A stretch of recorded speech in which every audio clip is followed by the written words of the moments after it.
Monggo kula aturi subscribe, like, komen, saha share. Matur nuwun.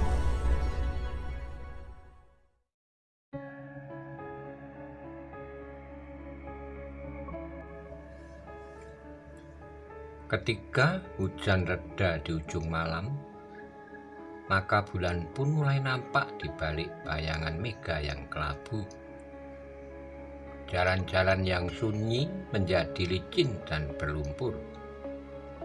Sementara pintu-pintu sudah tertutup rapat. Namun pada itu, di keheningan yang semakin mencekam, seseorang duduk di atas sebuah amben bambu sambil mengusap bulu pedangnya. Sebuah mangkok berisi air panas masih terletak di hadapannya. Sekali orang itu meneguk minuman panas itu, namun kemudian perlahan-lahan ia bangkit sambil bergumam. Waktunya telah tiba. Orang itu berdiri tegak sambil memandangi ruangan itu dari sudut sampai ke sudut. Setiap benda yang ada di ruang itu diperhatikan dengan seksama. Namun kemudian ia pun telah menarik napas dalam-dalam. Sambil melangkah ke pintu, orang itu memanggil. Wirodono, seorang anak muda yang mendengar panggilan itu pun bangkit dari pembaringannya. Udara yang telah mendorongnya untuk berbaring sambil merenungi dirinya sendiri. Ketika Wirodono masuki ruang tengah, dilihatnya ayahnya berdiri dengan pedang di lambung. "Ayah," desis anak muda itu.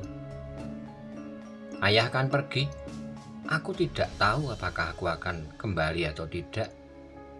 Tetapi kau sudah cukup dewasa. Kau tahu apa yang harus kau lakukan," desis orang berpedang itu. "Ayah akan kemana?" tanya Wirodono. "Baiklah, aku akan berkata terus terang. Justru karena aku mengharap bahwa kau akan dapat menanggapi keadaan dengan sebaik-baiknya." Ayahnya terdiam sejenak lalu, "Wirodono, tanah perdikan ini mulai berkembang. Kau harus dapat berbuat sebagaimana ayah berbuat selama ini atas tanah perdikan ini. Seandainya ayah tidak kembali, maka aku yakin bahwa tanah perdikan ini tidak akan menjadi kuncup, tetapi akan mekar dan menjadi sejahtera." "Apa sebenarnya yang akan ayah lakukan?" tanya Wirodono. "Hari ini adalah hari yang sudah aku janjikan untuk bertemu dengan Gunggang Wirit," jawab ayahnya. "Siapakah Gunggang Wirit itu, ayah?" tanya Wirodono. Ayahnya menarik napas dalam-dalam katanya. "Tidak banyak orang yang mengenal namanya, bahkan aku kira orang itu telah mati pula. Namun tiba-tiba ia datang ke tanah perdikan Sembojan ini. Apa hubungannya dengan ayah? Dan untuk apa ia datang kemari?" desak Wirodono. "Persoalan itu sebenarnya telah terjadi sejak kau belum dilahirkan." Wajah orang tua itu menjadi keruh. "Persoalannya berkisar pada persoalan ibumu. Aku telah bertengkar dengan seseorang sehingga aku tidak dapat berbuat lain daripada membunuhnya. Laki-laki yang mati itu adalah adik orang yang bernama Gunggang Wirit. Untunglah bahwa ibumu sekarang sudah tidak ada lagi, sehingga ia tidak melihat bahwa pertentangan yang terjadi lebih dari 20 tahun yang lalu itu masih saja berkelanjutan. Apakah Gunggang Wirit datang memang untuk mempersoalkan peristiwa yang terjadi lebih dari 20 tahun yang lalu itu?" tanya Wirodono. "Agaknya tidak, Wirodono," jawab ayahnya. "Ternyata sekarang Gunggang Wirit telah menjadi seorang gegeduk yang membuat negeri ini menjadi keruh. Mungkin tanah perdikan ini dianggapnya terlalu jauh dari pusat pemerintahan di Demak. sehingga Gunggang Wirit telah memilih daerah yang sedang tumbuh ini menjadi sasarannya. Ayah, apakah Gunggang Wirit mempunyai hubungan dengan gerombolan Kolomerto yang membuat rusuh di tanah perdikan Sembojan ini? Tanya Wirodono. Ternyata Kolomerto itu adalah Gunggang Wirit, jawab ayahnya. Ia memang menggantikan namanya dan melakukan pekerjaan yang nista dengan kemampuannya yang tinggi dalam olah kanuragan. Agaknya tanah perdikan ini akan banyak mengalami kesulitan jika kita harus berhadapan langsung dengan gerombolan itu. Tetapi mengapa ayah akan menemuinya sekarang? Sebab menurut tanggapanku, ayah akan menemuinya dalam perang tanding, sahut Wirodono dengan cemas. Ya, aku memang mengharap dapat bertemu dengan Gunggang Wirit dalam perang tanding. Aku tidak mempunyai cara lain untuk menyelamatkan tanah perdikan ini. Jika aku berhasil mancingnya, maka aku kira para pengikutnya akan kehilangan pegangan, sehingga para pengawal tanah perdikan ini akan dapat menghadapi mereka, jawab ayahnya. Ayah yakin akan dapat membunuhnya? Tanya Wirodono. Aku akan mencobanya, tetapi jika aku tidak berhasil dan aku justru terbunuh, maka jangan kau sesali. Mungkin aku memang harus menebus tingkah lakuku lebih dari 20 tahun yang lalu. Tapi jika terjadi demikian, kau harus dengan cepat memberikan laporan. Tidak usah ke pusat pemerintahan di Demak.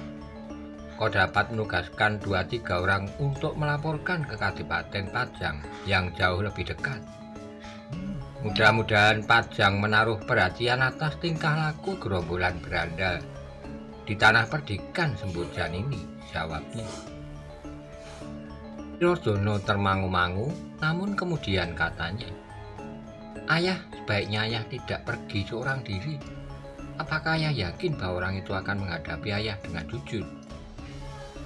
Aku sudah berhasil mancing persoalan. Aku berhasil mengungkap persoalan lama sehingga aku berhasil membatasi persoalan itu antara aku dengan Gunggang Wirit, kakak dari seorang yang pernah aku bunuh lebih dari 20 tahun yang lalu, jawab ayahnya pula. Jadi ayah memang sudah pernah bertemu dengan orang itu? Bertanya Wirodono pula. Aku bertemu dengan seseorang yang pernah aku kenal justru dari sudut pasar di Pandai Besi ketika aku ingin memesan 10 kejen bajak untuk padukuan Gambir, jawab ayahnya pula. Agaknya Gunggang Wirit tidak lupa padaku, bagaimana aku tidak lupa kepadanya, meskipun kita sudah berpisah. Ternyata sorot matanya masih tetap memancarkan dendam atas kematian adiknya, meskipun itu sudah terjadi lama sekali. Jika orang itu tahu bahwa aku adalah kepala tanah perdikan ini, maka ia mengancam akan menghancurkan tanah perdikan itu. Satu-satunya jalan adalah memancing kebenciannya kepadaku dan membatasi persoalannya sebagai persoalan pribadi. Akhirnya aku berhasil menjebaknya dalam satu perang tanding. Bagaimana jika orang itu curang, ayah? Bertanya Wirodono pula. Tidak. Ia sudah mengatakan bahwa dalam persoalan pribadi ini akan berdiri di atas harga dirinya demi menuntut balas atas kematian adiknya itu, jawab ayah Wirodono. Wirodono menarik napas, tetapi kecemasan tetap membayang di wajahnya. Sehingga akhirnya ia berkata, Ayah, aku akan ikut bersama ayah. Tapi ayahnya menggeleng, katanya, Kau tinggal di rumah jika aku harus terbunuh untuk menebus ketamakanku 20 tahun yang lalu. Biarlah itu terjadi, tetapi aku akan dapat berbuat sesuatu atas tanah perdikan ini. Tapi jika kau juga menjadi korban, maka akibatnya akan sangat parah bagi Sembojan. Wirodono menjadi semakin tegang, namun ia tidak akan dapat mencegah ayahnya. Ia tahu benar sifat ayahnya. Jika ia sudah mengambil satu keputusan, maka sulitlah baginya untuk mengubahnya. Namun Wirodono sadar bahwa yang dilakukan ayahnya itu bukannya karena persoalan pribadinya semata-mata, tetapi cenderung untuk menyelamatkan tanah perdikannya, meskipun mungkin ia harus mengorbankan dirinya. Demikian lahirnya kepala tanah perdikan Sembojan yang juga disebut Ki Gede Sembojan itu, kemudian meninggalkan rumahnya. Ketika ia turun tanggap pendopo, lagi ia berpaling kepada anaknya sambil berkata, "Hati-hatilah, banyak kemungkinan dapat terjadi." Wirodono mengangguk kecil. Dengan suara sendat ia berkata, "Aku akan berusaha berbuat sebaik-baiknya ya." Ki Gede Sembojan tersenyum, namun kemudian ia pun melangkah melintasi halaman. Di gardu di depan regol, Ki Gede Sembojan berhenti jenak. Pada para peronda yang berada di gardu sambil kedinginan, Ki Gede berkata, "Berhati-hatilah, meskipun jalan licin dan berlumpur. Jangan segan untuk turun dan mengelilingi daerah pengamatan kalian." "Baik Ki Gede," jawab anak-anak muda yang berada di gardu itu. Namun dalam pada itu salah seorang dari mereka bertanya, "Ki Gede akan pergi kemana?" "Aku akan melihat-lihat saja," jawab Ki Gede. Mudah-mudahan gardu-gardu tidak menjadi kosong justru dalam keadaan yang terlalu sepi ini. Demikianlah maka Ki Gede pun telah menyusup dan hilang di kegelapan. Wirodono berdiri termangu-mangu, ia tidak bertanya di mana perang tanding itu akan diadakan, karena ia tahu pasti bahwa ayahnya tidak akan menunjukkannya. Dalam pada itu Ki Gede Sembojan pun telah menyusuri jalan pedukuhan induk tanah perdikan Sembojan. Sekali-kali Ki Gede harus menyisih karena air yang tergenang. Namun Ki Gede harus selalu berhati-hati karena jalan yang licin dan berlumpur. Jenak kemudian Ki Gede terhenti di hadapannya, nampak lampu obor menyala di gardu di ujung jalan. Agaknya beberapa orang anak muda berada di gardu itu. Meskipun tidak seramai hari-hari yang lain pada saat jalan tidak menjadi basah dan licin, namun ternyata bahwa gardu itu tidak menjadi kosong meskipun hujan turun sejak sore. Tapi agaknya Ki Gede tidak mau disapa lagi oleh orang-orang Sembojan. Justru karena itu maka ia pun telah menyusup ke sebuah halaman. Kemudian Ki Gede telah keluar dari pedukuhan induk itu dengan melompati dinding di sebelah pintu gerbang, sehingga tidak seorang peronda pun yang mengetahuinya. Setelah berada di bulak persawahan yang panjang, maka langkah Ki Gede pun menjadi semakin cepat dan panjang. Ia ingin segera bertemu dengan orang yang bernama Gonggang Wirit, dan yang ternyata telah mengganti namanya dengan Kolomerto, yang pada saat-saat terakhir telah mengganggu ketenangan hidup di tanah perdikan Sembojan. Dengan langkah pasti Ki Gede pergi ke tempat yang jarang dikunjungi oleh seseorang.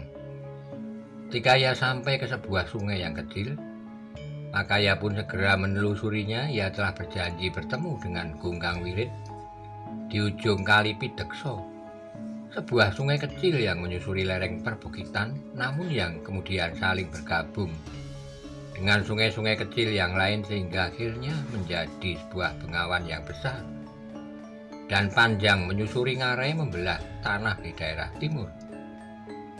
Ki Gede memperlambat langkahnya ketika ia berada di ujung hutan yang tidak terlalu lebat. Jenak ia berdiri termangu-mangu di atas tebing, terdengar suara air yang gemericik, agak lebih besar dari hari-hari sebelumnya oleh curah air hujan yang tidak henti-hentinya. Ki Gede kemudian berhenti di antara dua batang pohon yang besar, yang tumbuh tidak terlalu jauh dan agak terpisah dengan pepohonan yang lain oleh beberapa puluh langkah tanah berbatu padas. Selagi Ki Gede termangu-mangu, maka tiba-tiba saja terdengar suara tertawa berkepanjangan. "Gila," geram Ki Gede di dalam hatinya. "Ia melihat aku datang, tetapi aku tidak melihatnya." Ki Gede berdiri tegak di antara kedua batang pohon yang besar itu.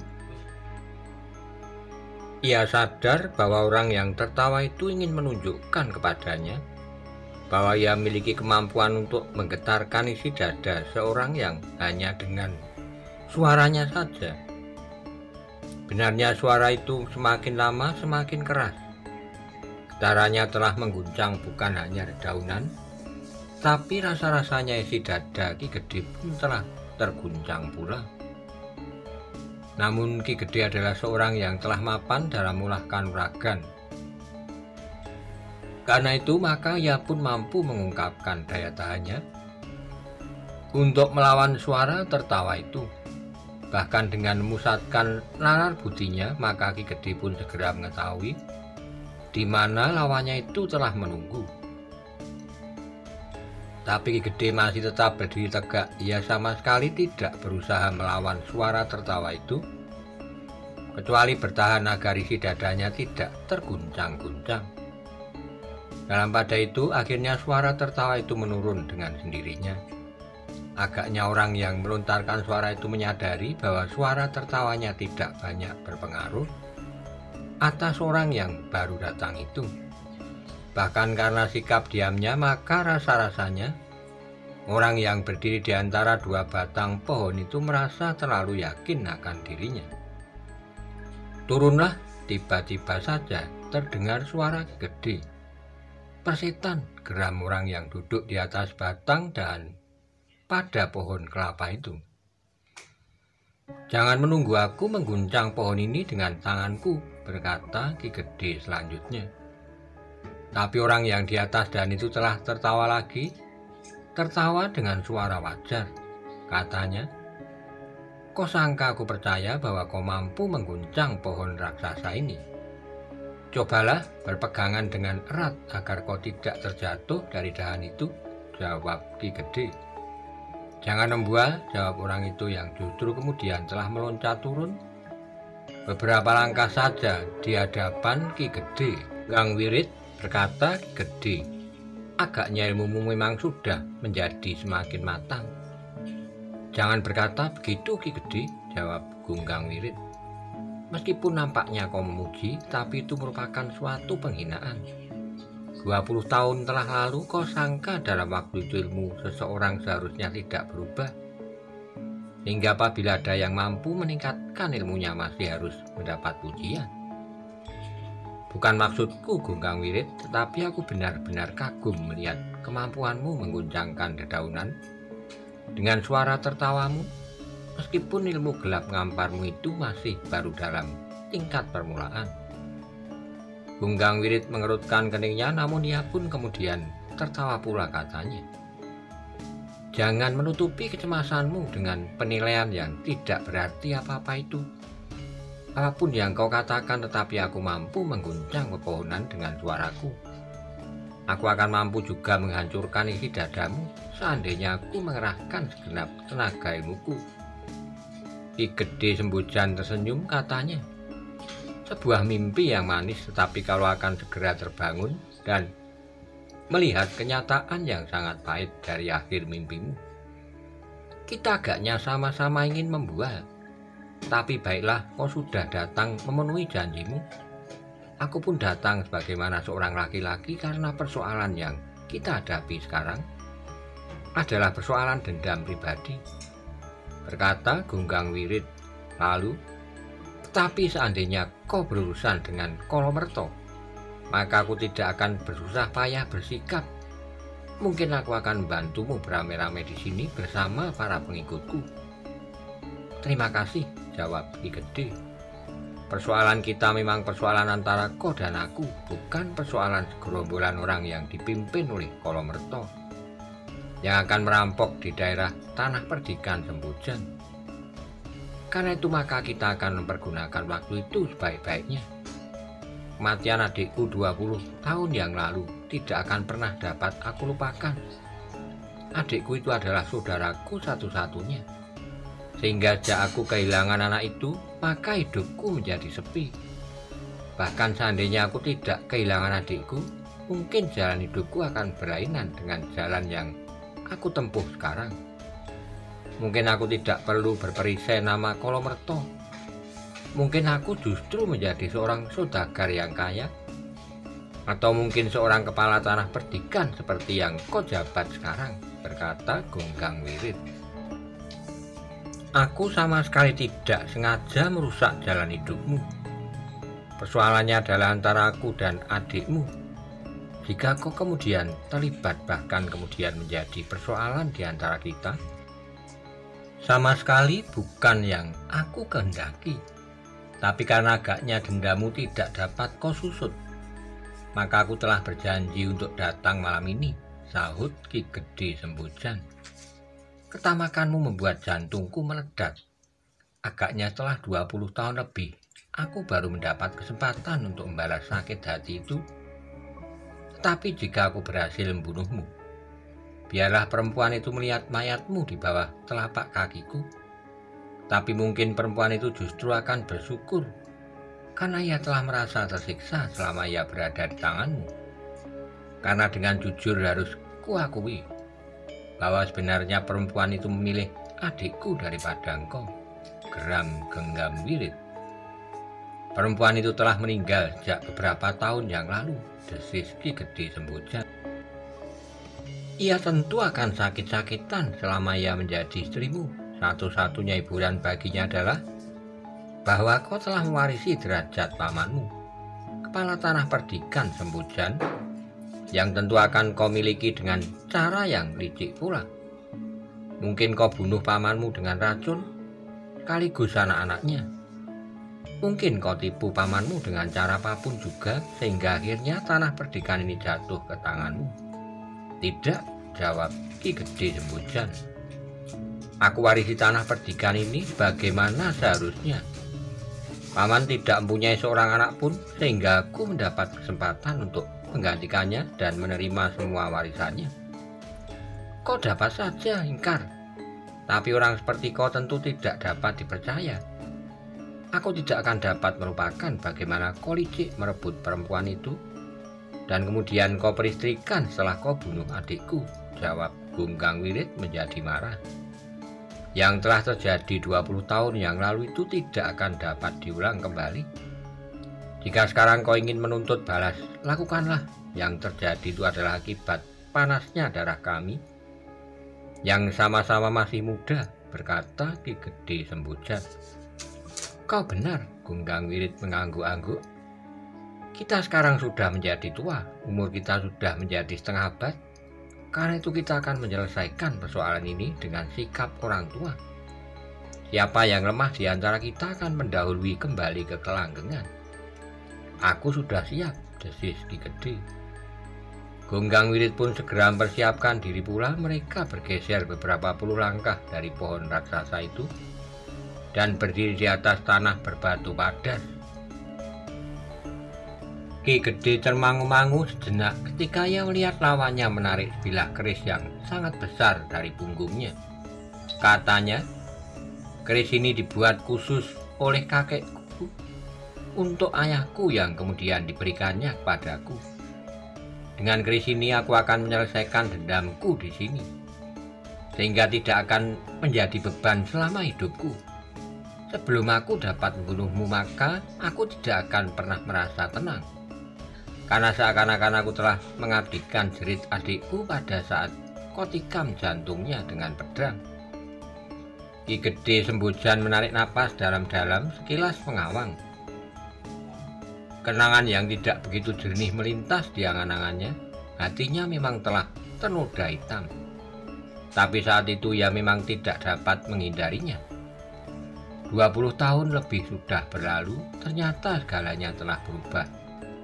Ia telah menjadi kepala perdikan, sementara saudara tua dari seorang anak muda yang ditikamnya sampai mati justru menjadi seorang kepala berandal yang ditakuti, yang telah datang untuk mengganggu ketenangan di tanah perdikannya.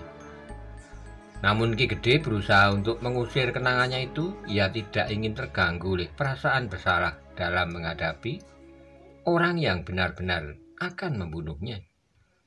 Aku harus berbuat sebaik-baiknya di atas alas keadaanku sekarang. Aku berbuat untuk tanah perdikan sama sekali bukan karena persoalan pribadi. Meskipun aku telah menggunakannya sebagai alasan, berkata Ki Gede di dalam hatinya. Dengan demikian maka Ki Gede pun menjadi mantap. Ia tidak merasa lagi bertempur karena ketamakannya. Tapi ia berdiri sebagai seorang kepala tanah perdikan yang berhadapan dengan seorang pemimpin dari sekelompok perampok yang ganas yang akan membuat Sembojan menjadi miskin.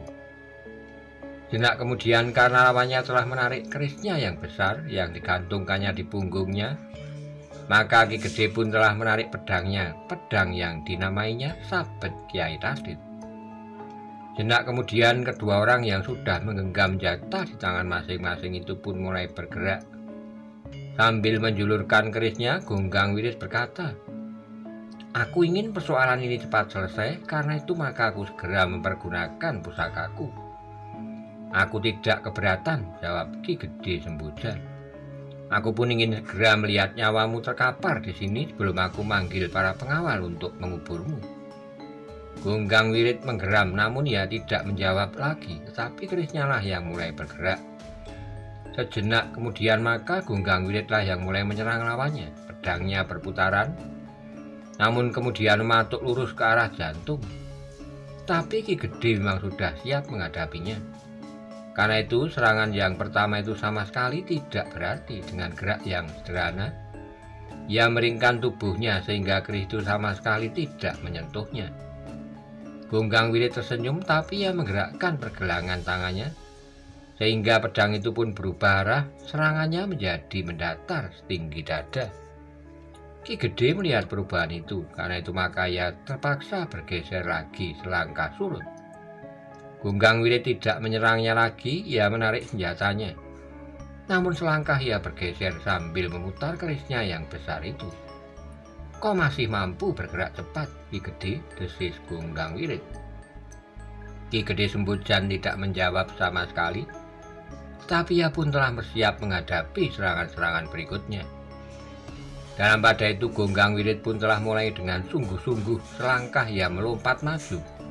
Kerisnya menyambar dengan cepat, sementara Ki Gede pun telah melompat pula menghindar cepatnya datangnya serangan. Namun Gunggang Wirit telah melibasnya dalam permainan senjata yang cepat dan berbahaya. Tapi serangan-serangan Gunggang Wirit masih belum membuat Ki Gede menjadi bingung dan keris lawannya dengan jernih, meskipun ia menyadari bahwa menilai wujudnya keris itu tentu keris yang mempunyai tuah yang tinggi. Bahkan menurut ujung dan warnanya, keris itu tentu merupakan senjata yang paling berarti bagi Gunggang Wirit. Sejenak kemudian maka keduanya pun telah terlibat dalam pertempuran yang semakin sengit. Duanya bergerak semakin cepat, sementara senjata mereka pun menyambar-nyambar dengan garangnya. Ketika kemudian terjadi benturan-benturan antara keris Gunggang Wirit yang besar dengan sabet Ki Gede yang dinamanya Kyai Tadit, maka bunga api pun telah memercik ke udara, mengoyak kelamnya malam.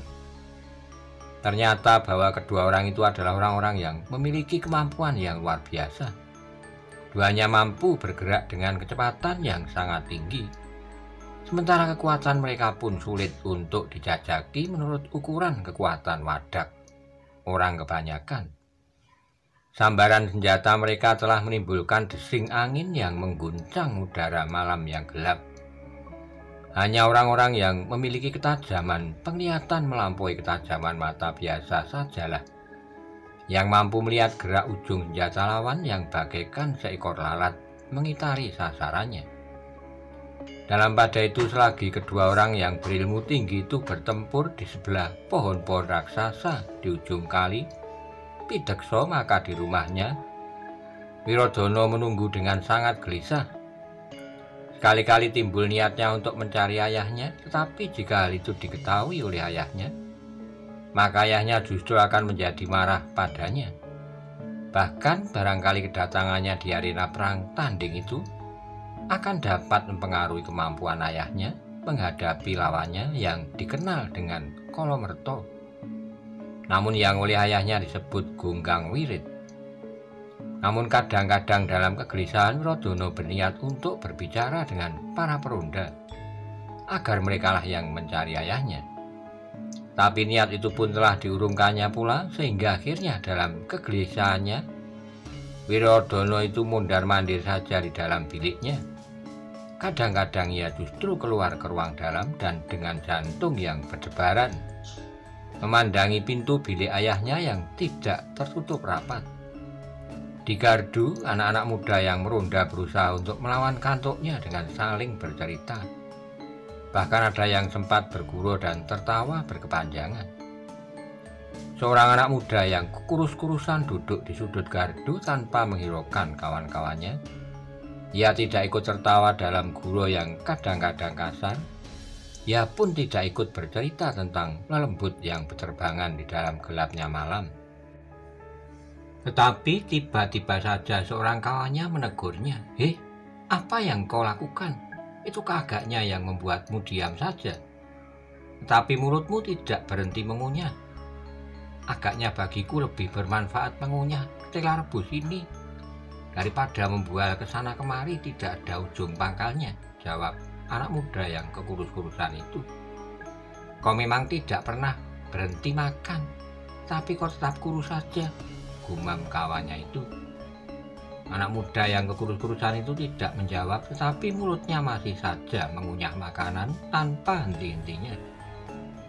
Sementara itu, dua orang yang berada di ujung kali Pidekso di sebelah pohon raksasa yang berdiri tegak dalam kelamnya malam masih saja bertempur dengan dahsyatnya.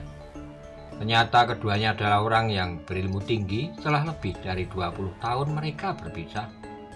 Agaknya ilmu mereka telah meningkat dengan pesatnya.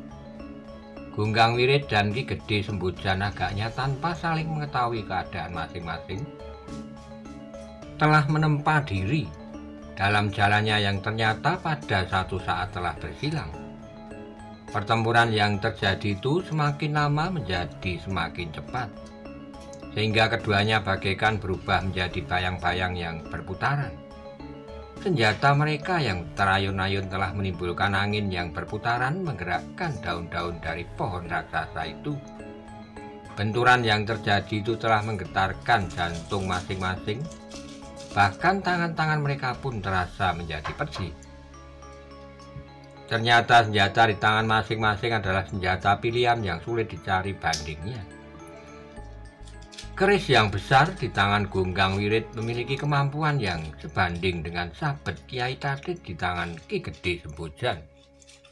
Namun betapapun juga mereka memiliki kemampuan gerak yang cepat, namun setelah bermain-main dengan senjata untuk beberapa lamanya, maka ujung-ujung senjata itu telah mulai menjilat tubuh lawannya. Pedang Ki Gede Sembojan telah tergores di tubuh Gunggang Wirit, menyilang di dada. Namun kemudian ujung keris Gunggang Wirit pun telah tergores di lengan Ki Gede pula. "Gila," geram Ki Gede. Sementara itu terdengar Gunggang Wirit tertawa, katanya, "Kau akan mati, warangan pada keris itu tidak akan terlawan oleh obat yang manapun juga." Ki Gede Sembojan menggeram, tapi ia menyadari apa yang dapat terjadi atas dirinya.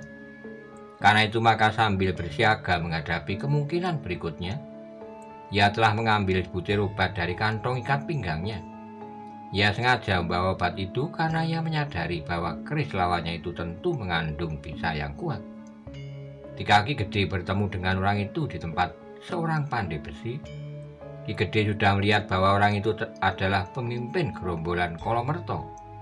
Jika orang yang dikenalnya bernama Gunggang Wirit itu tidak mengatakannya sendiri tentang dirinya. Tapi ketika ia menelan obat itu, Gunggang Wirit tertawa semakin keras, katanya, "Tidak ada gunanya, obat apapun juga tidak akan menolongmu.